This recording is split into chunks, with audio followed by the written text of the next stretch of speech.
Alright guys, welcome to part 3 to What If I Was Reincarnated as Vegeta. I'm enjoying this series, hope you're enjoying it. Don't forget to like, comment, and subscribe. With all that being said, let's get to it. It's been a few months since I turned Super Saiyan. Everyone is down on Earth. Raditz and Nappa decide to stay because they want to turn Super Saiyan, but as soon as they turn, they're going to leave this pathetic life. At least that's what they're telling themselves. Kakarot is very interested in turning Super Saiyan. Everyone else was off training or doing something. We really didn't have a reason to wait for Kakarot, so I was the only one out there, and I waited. I waited for a future Trunks time machine, thinking he might not even appear. I just waited and waited and waited until his time machine finally got there, and I smirked. I walked up to Trunks. As Trunks got out, he said, how did you know I was going to be here? No, I was off training, boy, and I found this weird thing you came out of. Explain yourself. Are you an alien? In my head, I'm like, I need to keep my cover. So Trunks looked relieved that I didn't know who he was, because, he wanted to still be born. So he threw me the pills and explained that he was from the future. And since I was the only one there, he had to explain it to me. And I said, what happened? Well, with Goku dying, even with your Super Saiyan, you two weren't able to team up to beat the androids. You rushed in there and died. I looked down, sad. Really? Yeah. And Nappa and Raditz, once you died, they just only got bored and just left the planet. I have no idea where they're at. No one does. Or even if they're still alive. The planet was set in ruin by these androids. Trunks would say. I would say very well. As Trunks got into his time machine, he went back to the future. I was shocked. I even changed the future timeline. Huh. All I could do was look around and think. As long as I give him the medicine, we should be able to defeat the androids, right? But what about Cell? How will Cell be? Is my snowballing effect gonna change him too? I really didn't have much time to think about this, so I decided to give Goku the medicine. As Goku was training at his house, I flew down there, and Chi-Chi was there, and she ran and yelled at me. Last time I saw you grabbed Gohan and flew away. What was that about? And she began to yell, and I just looked and said, psh, and just walked past her. Hey! I threw the medicine at Goku, said, here, if your heart starts to hurt, take this, it'll save your life. Goku looked at me and said, how did you know that? Someone special told me about it. You'll see him soon, trust me. And then I flew off. Goku looked intrigued, but he decided to listen to me. And Chi-Chi said, why don't you stick up for me? And Goku looked scared. As we cut to years ahead, nothing much would change besides Raditz and Nappa, but they were off training hardcore to try to unlock Super Saiyan. Goku was too, but he still hanged around me and the others. So, I went over to the city, as I told them all to meet me there. As Piccolo, Goku showed up, I didn't see Raditz or Nappa. I was annoyed. They should be here by now. Ugh, I said, sighing. Goku said, what's up? There's gonna be some androids appearing here. How do you know this? Someone told me. You'll see them soon later. Things would continue mostly as in canon, except I was there, until the fight with 19. As 19 got out, finally, Raditz and Nappa showed up. I screamed, took you long enough, but then I realized something. This is the point in the show where Vegeta showed up with Super Saiyan and wrecked 19.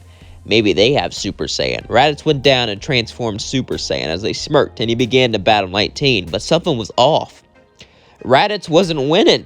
19 was winning. I was shocked. That can't be possible. But then I realized something. In the original show, Dr. Gero's androids were destroyed with Goku's battle with Vegeta, so he didn't know about Super Saiyan. But I never battled Kakarot. That means they were never destroyed. Dr. Gero began to laugh. Is that all you got, Super Saiyan? Such a pathetic waste of time. I said, why you? As I transformed and punched Dr. Gero, and then got ready to battle him. Me and him began to battle, as then Nappa showed up and battled 19. Dr. Gero said, damn it, even with all these upgrades and preparation, we're still outnumbered. I know how to fix that. 17, 18, they both walked up. As then I walked back. But 17 and 18 weren't supposed to be loyal to Dr. Gero. This can't be. They're completely loyal to him. They were supposed to be rogue. I messed up the timeline. As I looked down, I realized something. We're doomed and it's all my fault. But then I said no. I screamed, this is not gonna happen! As I punched Dr. Gero, sending him flying. He got back up and I began to push into my Saiyan rage that pushed me forwards. But 17 and 18 were too much. As they surrounded me, Goku ran in to help me as he transformed to a Super Saiyan. At least in this timeline, he didn't fall down from the heart virus. It seemed impossible, but just then, Future Trunks showed up. He showed up, he turned Super Saiyan and yelled, Masenko! As he shot into the ground, dust came up everywhere, and Future Trunks grabbed us, and we managed to fly off, barely escaping with our lives. As I was panting, we all landed back, hiding our power levels. Trunks says, why were there 4 of them? I said, the timeline's messed up. Piccolo said, what the hell are you guys talking about? And Trunks elaborated that he was from the future and explained it. Goku said, oh, so that's how you knew. Why didn't you tell us about it? I said, I didn't want you to panic. Besides, I wanted us all to fight them. Fair and square. Look where that got us. In my head, I was like, why are things playing out so differently? All because of me. Trunks nodded, thinking it was his fault. However, we did have an idea. Goku said, what about the time chamber? I then smirked and said, yes. What is that? Trying to pretend not to know what it is. And Goku explained, one day out here is a year in there. And we all agreed. However, Piccolo had an idea how to get stronger himself. He would have to fuse with Kami so he could fight them. So Piccolo flew up there. As we all flew up, I remembered Cell. Should I warn them? I mean, how can I warn them? It's not like I would know. I've barely gotten away with knowing the things I know now. If I tell them there's this being known as Cell, they're gonna get suspicious. Right? I mean, Nappa and Raditz only still think I'm Vegeta because of how strong I am and how strong they've gotten. They've really not been focusing on that much. Even then, they're on my tail. I guess it's best not to tell them about Cell and just hope for the best. I decide.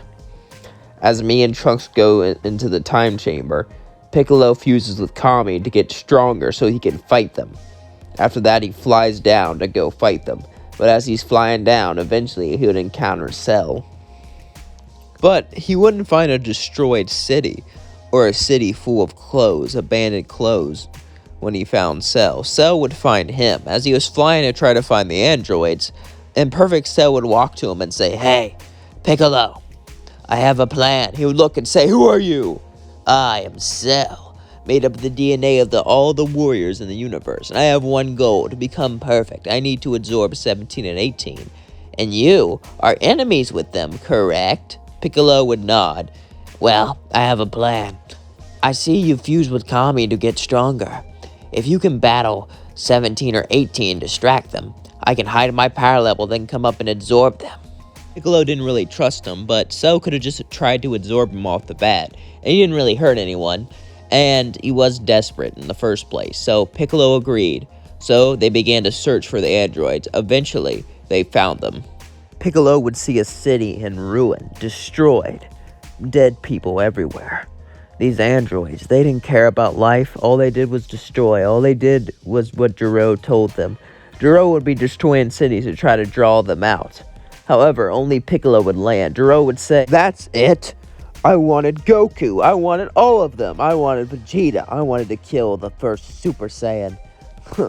He came, whatever Namek was, he became a lot stronger once he came back. Well, where are they? Piccolo says, I'm all you'll need. Gero just snarls and says, 17, take care of him. 17 and Piccolo begin to battle as Cell is hiding his power level, watching from the shadows, waiting to get his opportunity to strike. They both push each other further and further, as Piccolo uses the Hell Zone grenade and uses technique after technique, but eventually, Piccolo grabs 17 with all of his might. Piccolo screams, now! As Cell runs up and absorbs 17. Suddenly, Cell turns into his semi-perfect form. As he looks at Dr. Gero, Dr. Gero goes, no, I canceled the Project Cell. How could you be here? Cell laughs and says, a little thing called time travel. This is impossible. 18, we need to run. 19, hold him off. 19 charged to hold off Cell, but then Piccolo charged in and punched 19, launched him to the floor. Then Cell holded up his hand and blasted a Ki Blast, destroying him. As Dr. Gero and 18 flew away, suddenly Semi-Perfect Cell flew up and grabbed 18, as in he flew down and absorbed her and became perfect. As he became perfect, Dr. Gero was flying away with every inch of power he had, trying to get away. But then Perfect Cell appeared in front of him and said, "Where are you going, father?" Dr. Gero said, How? This is not fair. I was going to win. I was going to get my revenge. It took me so long to make 17 and 18 loyal, just for you to come up and absorb them, you stupid brat. Ugh! Dr. Gero then punched Perfect Cell, but it did nothing, as Cell simply said, "Goodbye, father. You served your purpose to create this perfect being, but now, since you're no longer useful, it's time for you to go away. Kamehameha." As he was charging, Dr. Gero tried to fly away, but then he said, "Ha!" as it hit Dr. Gero, wiping him out. Perfect Cell then landed next to Piccolo and said, "Thank you, Piccolo. Now I need to go off and get even stronger. I'll probably host a tournament just for fun, though. Don't worry, I won't hurt any of you guys too bad," he says, smirking. Piccolo said, "You're welcome, I guess." Piccolo was just happy it was all over. I walked out of the time chamber and I could sense Cell's key. And that's going to end things off. Yes, things ended up quite differently. I want to do the butterfly effect, change one little thing and a bunch of other things change. Is Cell really good in this timeline, or is he just playing them? Find out in the next episode of What If I Was Reincarnated as Vegeta. I hope you're all enjoying this series. I know I am. Peace out.